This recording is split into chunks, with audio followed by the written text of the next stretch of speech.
My name is Grace Okereke. I am a producer of dance and I'm based in England. My journey began as a young person when I studied dance at university. I chose to go to a university rather than a conservatoire. As soon as I graduated, I had my first experience producing an event. And from that experience, I decided that I wanted to understand that area more. But for the first few years after graduating university, I did perform, or at least try to perform, auditioning and finding other opportunities to do so, and perform where I could. I was teaching mainly children and young people, with adults interspersed in between that at times.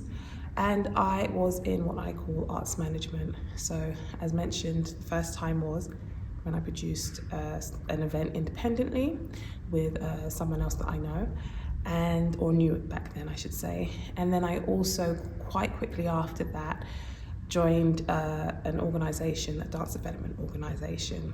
So my background is in dance, but for me, I learned very much what it was like to be on stage as a performer and that process, teaching and that process, and also being off stage and managing dance activities.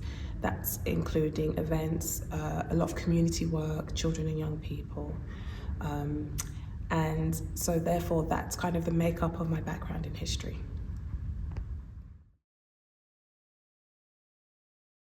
So I spent about 8 or so years being employed, delivering activities, as I've just mentioned, within community settings, children, young people, events, and so on. When I decided to work full-time as a freelance or an independent arts manager, that's when I had to make the decision about exactly what my, I guess, purpose or cause would be, as I didn't want to continue the work I did as an employed person in the independent sector. That didn't quite align with how I felt. And I think that I had a journey for me that took its time because I had a feeling about what I wanted to do and what I wanted to support, but I had to develop those ideas and develop my understanding of that. And where I have come to with that is that I was working independently with several companies anyway, but I decided to focus my efforts on supporting Black female creatives, and that means choreographers. And so that was who I worked with exclusively. And I founded my company, Uprise Rebel, under that umbrella. So I knew that I wanted to do that. And when it comes to the support of Black female creatives, it was really around producing and touring work. So for me, what producing means, it means fundraising, it means supporting with strategic development, it means contracts and negotiations, it means everything that kind of needs to happen to make a production exist. So there's that element of my company, Uprise Rebel. I also wanted to do a little bit more than that. I didn't just want to focus on touring and producing. And the other strand that we focus on is professional development. And for this, it's not about supporting artists. This is very much about supporting those that work in the management, administration, basically most of everything that's off stage. And again, Black females. This was really something close to my heart because clearly I am that demographic. And as I have had my journey, my professional journey, I should say, there's not a lot of us within those fields. We're not heavily represented. I also think that when we are represented, it's very much in line with how I started my career. So at grassroots levels, working with communities, children and young people, which there's absolutely nothing wrong with that.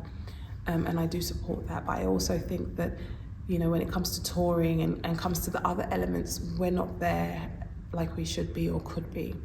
And one thing I'll go back and say is that me wanting to support Black females was because I was already working with Black females who were creating exceptional work, and there was no representation in England, at least, of successful Black women, Black choreographers, and I wanted to change that. That was my whole kind of reason, in a sense, and I wanted that to shift. And so with the professional development side, how we work with Uprise is a lot of mentoring, a lot of support, and the mentoring could either be a one-off session or over a year with like monthly conversations. It can be bespoke, but at the moment that's what we've done the most of. I am building another project, which I will mention later, that looks at kind of the wider landscape. And then also with Uprise Rebel, there's a third strand. We have 3 strands, and that third strand is about audience development. And for us, that means supporting the diversity of those who are engaging with the arts. This is not dance specific, this is the arts as a whole.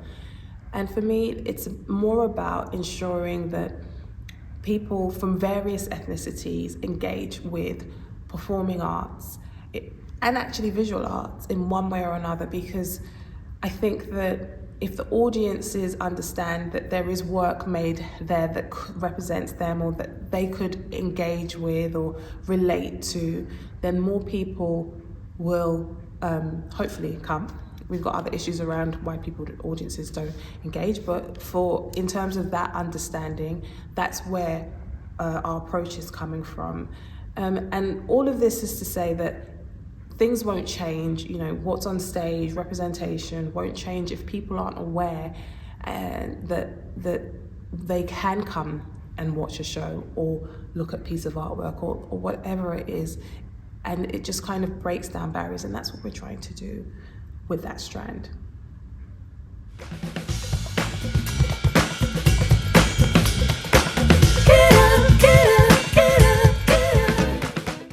So for me, I wouldn't say I had any one person that influenced me, so to speak. I think I've been influenced by, first of all, my own drive. I'm not going to take that away from myself. But I also think that in terms of support and what has really helped me along my journey are those friends, I would say, that are within the same professional circle, who have either, for me, felt like they've just taken a chance on me when I'm like, oh yeah, I'm going to produce now. So what are we doing?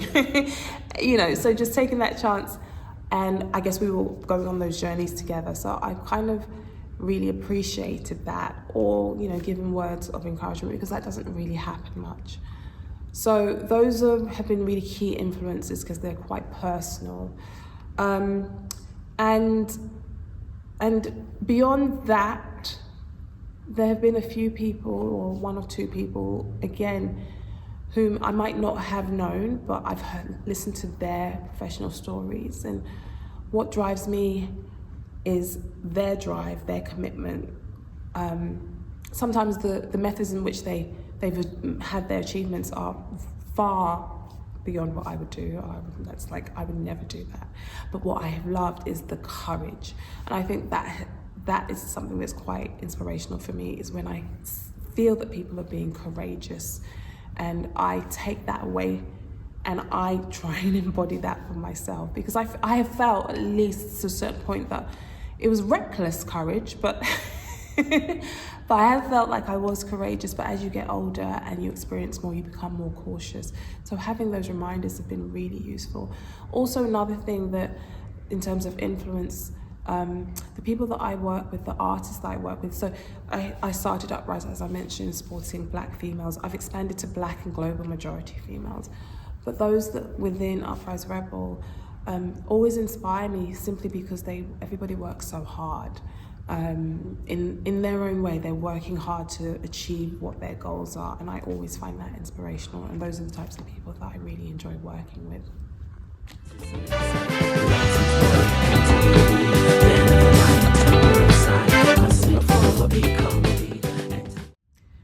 So the term Black dance is a term I don't think has clear meaning.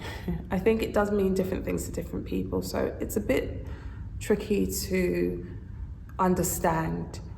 Some people, I'm assuming it means, dance performed by Black people, or dances that derive from the Black diaspora.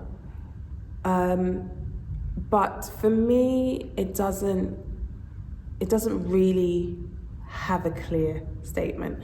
I, with Uprise, work with Black artists, and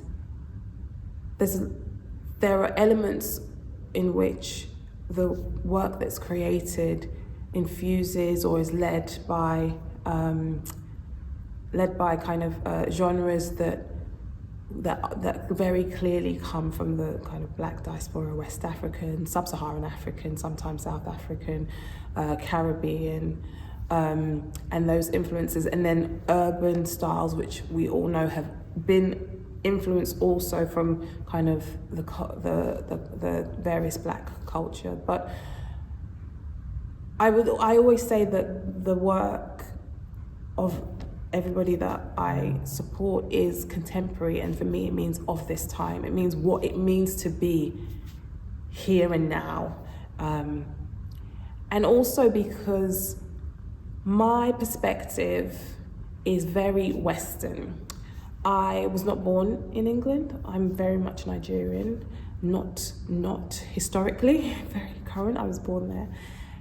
Mother, father, very Nigerian. But brought up here, and my family is also hybrid. Some are born here, there. So, it's that cross-cultural influence. And I think so many of us that live in what we call the Western countries, whether you're Black or a different, ethnicity, well, actually, I should clarify, Black is not an ethnicity, but whatever ethnicity you're from, you have a mixture of kind of cultural identity. And so for me, the contemporary means mixing all of those things together. So I think one of the things I think of when people say Black dance, because it's Black is I say obviously, but it depends who you are. I do note it to be a political construct because I would say ethnically, Black people are very different, and on the continent of Africa, I can't give you the exact facts, but on the continent of Africa, there's more ethnic diversity than any other country. So two white Europeans are ethnically closer than two Black people in Africa. And that's a kind of whole historic thing. So yeah, ethnically people aren't the same. So for me, I carry that knowledge, and but we are put under the same umbrella for various reasons, good, bad, and different. It's just what it is. So yeah, so for me, like I will circle back to saying I don't know what it means. I don't know how to identify it, so to speak, because it's not clear cut for me.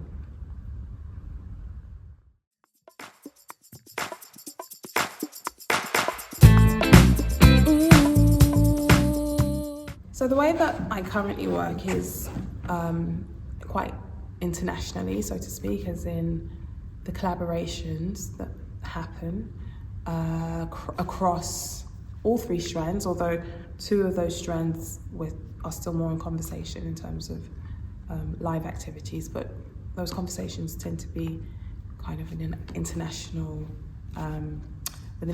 lens. And then with the performance work, again, that is taking work internationally. I think that in terms of Uprise Rebel, I want to continue that, and part of the reason is that we have I believe that as a world we have shared stories, as people we have shared stories.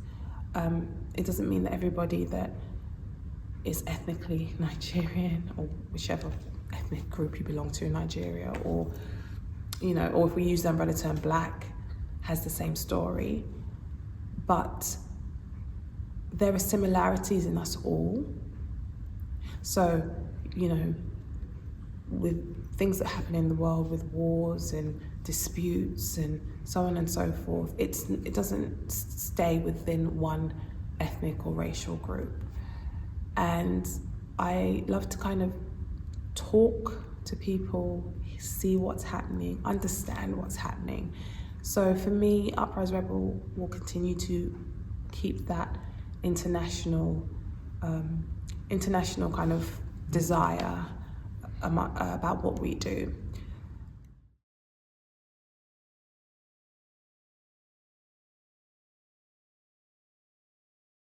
It's a very good question about what you think your legacy would be.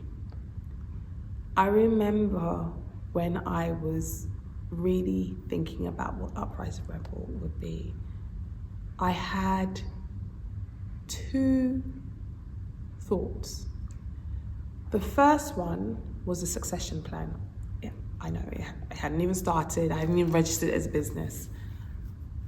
But I thought good planning includes understanding when to get out. Whether I have had enough or whether I felt I had taken it to the place I could take it to and somebody else needed to come in and push it further. I don't know. I didn't know and I still don't know. But that was the one thing that I thought about, was leaving it in a state, as in the company, Uprise Rebel, leaving it in a state where it was good enough to go further, in one way or the other. The second thought I had was what I think was the true legacy of Uprise Rebel in terms of the model of supporting Black and now Black and global majority female artists. The true success story and the legacy was that we wouldn't be needed anymore. And sometimes it's strange to say or think that, that you just think your legacy is not to exist, but it would be not to exist because there was no need for it. The goal had been achieved.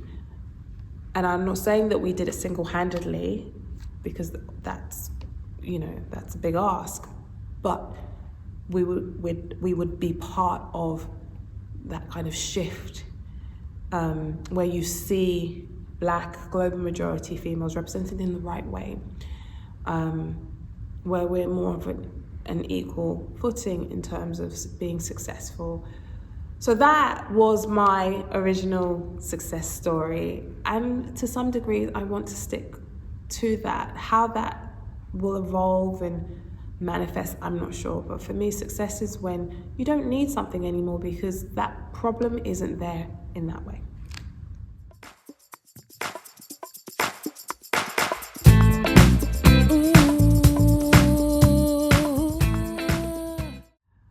So it's really interesting to think about where I take inspiration from.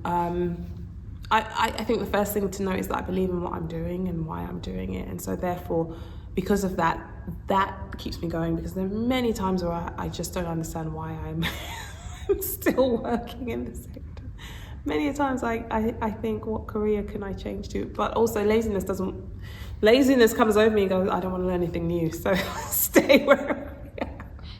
But beyond that, I do believe in what I'm doing, and for me, being able to make that difference and being able to make that change keeps me going. And yeah, that's all I can say right now in terms of the inspiration, like that inner motivation that allows me to press on, so to speak.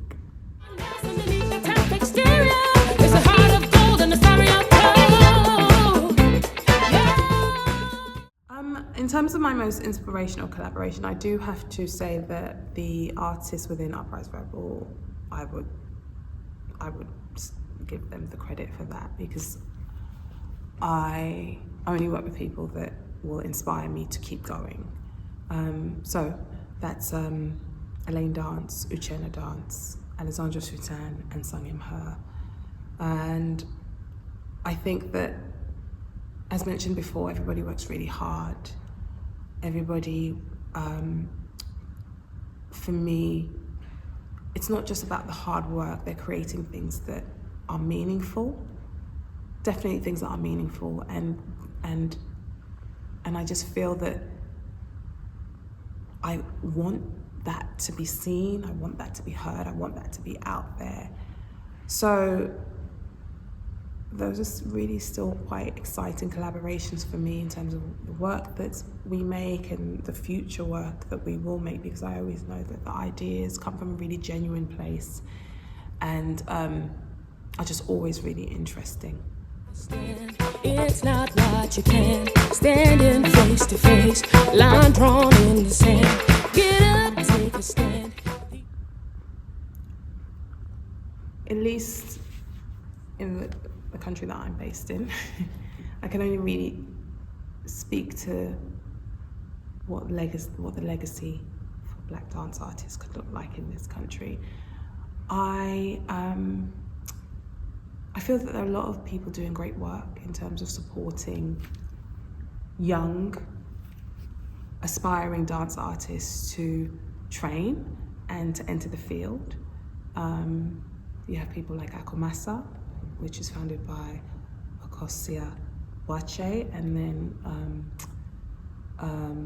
Kamara Gray, who has Artistry Youth Dance Company. And I think that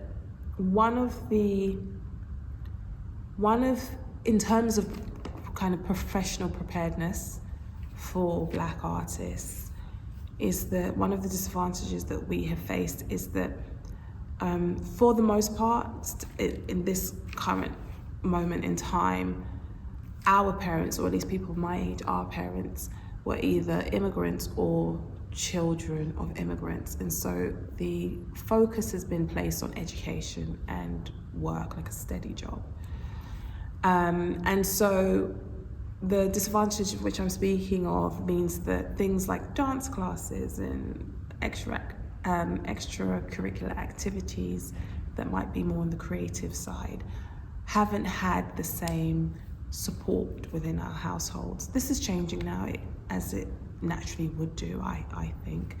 And so what that has meant for us is that a lot of us have entered the industry very late, and at least for me, feeling like you're on the back foot. You have to kind of go backwards to learn things you didn't know, because some of your counterparts started at 3.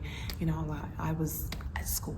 So I started at 2, apparently, I don't know. So I think that those people that are creating these opportunities for the younger ages and making it affordable as well, and engaging with the parents, because that's a key factor, meaning that some people that then go on to do it professionally would have had that training from a young age, or at least that understanding by the time they get to an adult. I think that's supporting the legacy for Black artists. But I also, at this moment in time as well, have come across Black artists, dancers who have gone through conventional conservatoire or university training and haven't quite felt equipped after they've left for various reasons. Some of it is just their personal experience, some of it is the stylistic choices in which they've trained in, and then the stylist, and then not having really many job opportunities, which is the same with most dancers. But if you also veer away from the standard training genres and you want to do other things, there are even fewer opportunities for you. And a lot of Black artists would like to be more varied, or at least this is the experience and the kind of conversations I've had in terms of what they can do. And so for me, kind of that legacy, supporting that legacy is supporting a wider variety of training, so that they're well versed in more than just 3 styles, which is sometimes what happens. And I mean well versed, I don't mean like 1 semester of X sessions. It's interwoven throughout their entire training, if they choose to do training. So there's that. There is the growth of companies, whether Black-led or not, but the growth of companies that present in various styles. so that people can actually go out there and find work. But also when they're finding work, that they are really highly skilled dancers. I think that's the one thing that we need to do to kind of ensure the legacy is like create highly skilled dancers, whether that's within institutions or there are us that come together to support that development. Uchena's trying to do that with a new talent development strand as well. So at the moment, that's what I feel is needed. There's no one answer that will solve the problem, but I think it's something that would help.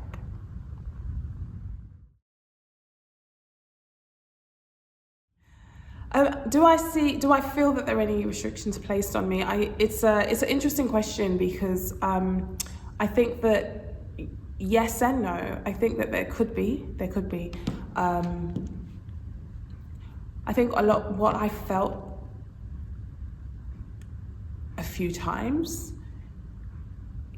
is no belief in myself from some of those around me, if that is the grammatically correct way of putting it, or no belief in me by others professionally that I'm around in terms of working with.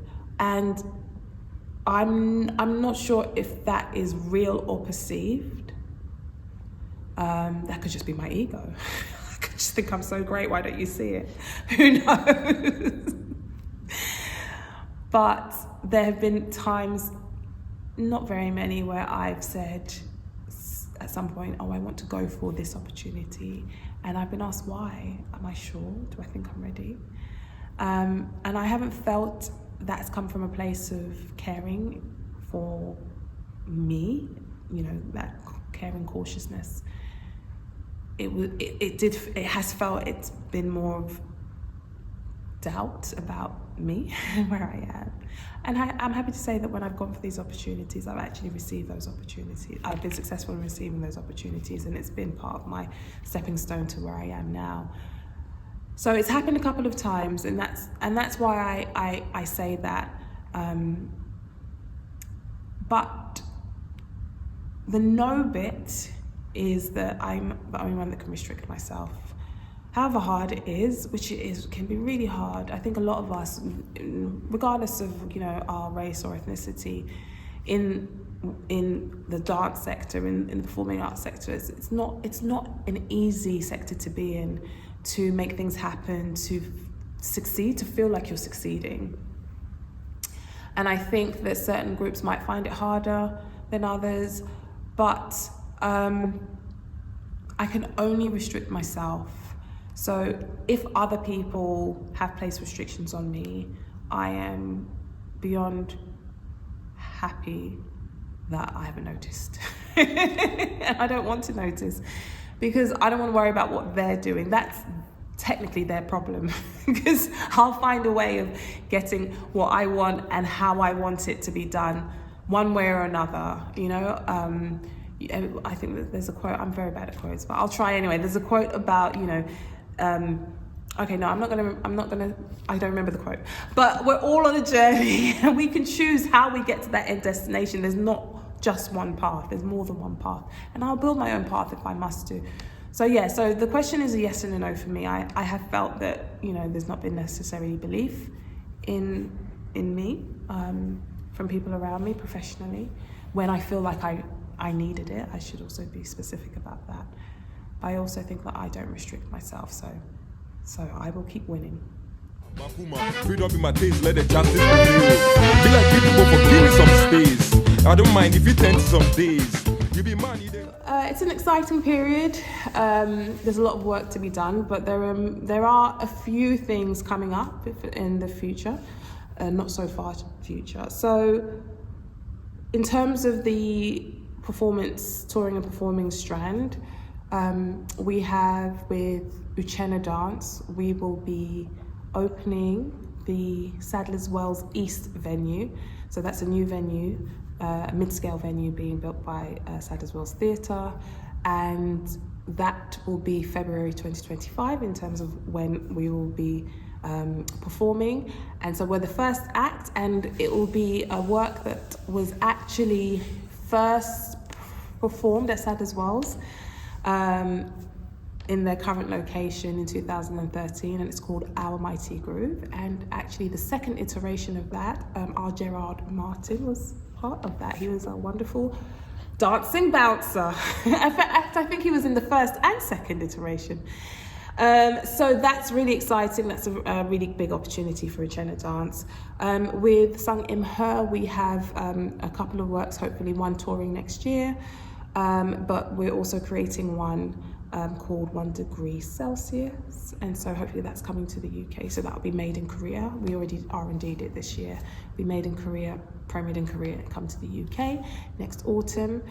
With Elaine Dance, there's always something going on with Elaine Dance. So alongside our current works that we've been touring for a while, we are looking at creating a children's piece and working on a very big collaboration with another big company based in a different country. And so I'm keeping that one under wraps for now. So that's really exciting.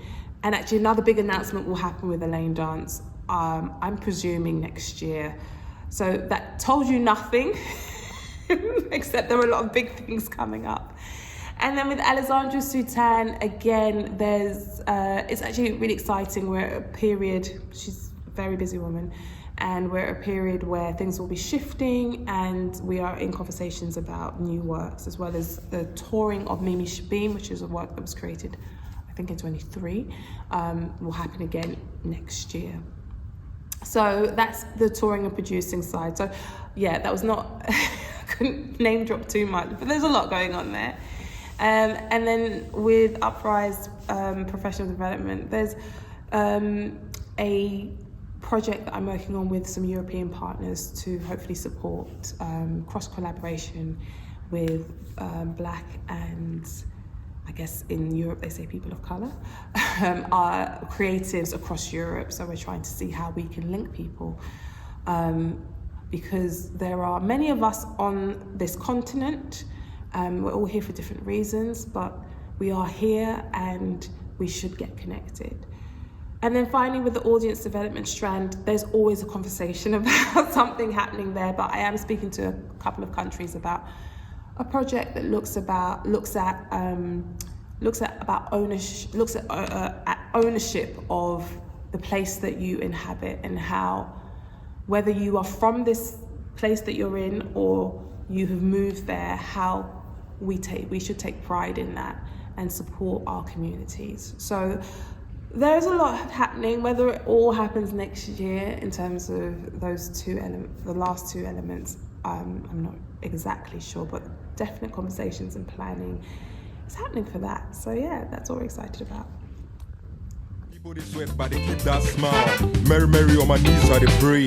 I they stand, I they hang on your tail. Quenching the taste, or say, Makuma, freedom in my taste, let the justice prevail.